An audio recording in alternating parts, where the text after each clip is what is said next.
মানুষের জীবনে কৌতূহলের শেষ নেই।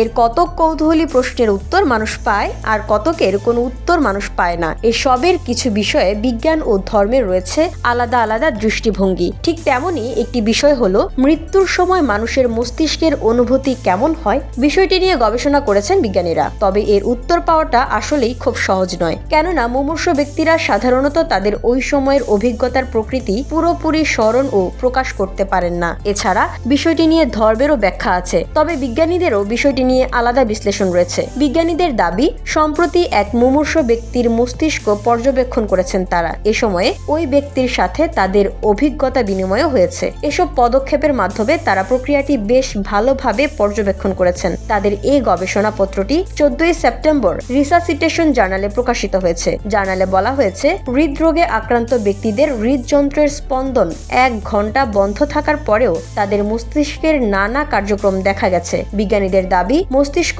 পুরোপুরি মারা যেতে কয়েক ঘন্টা সময় নেয়। এ সময়ে অনেকের চোখের সামনে অতীত জীবনের স্মৃতি সামনে আসে। এ সময় কেউ আবার জীবন ফিরে পেলে সেসব অনুভূতি শেয়ারও করতে পারেন।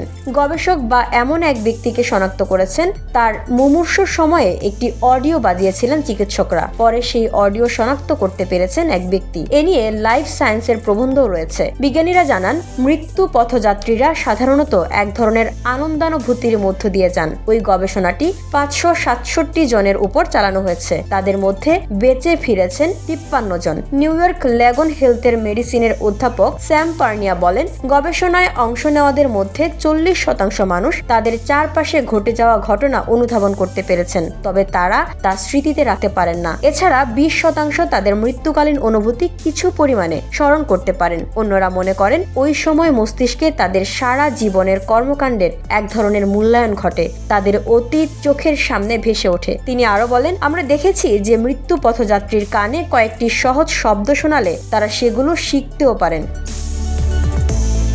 VOD Bangla news desk.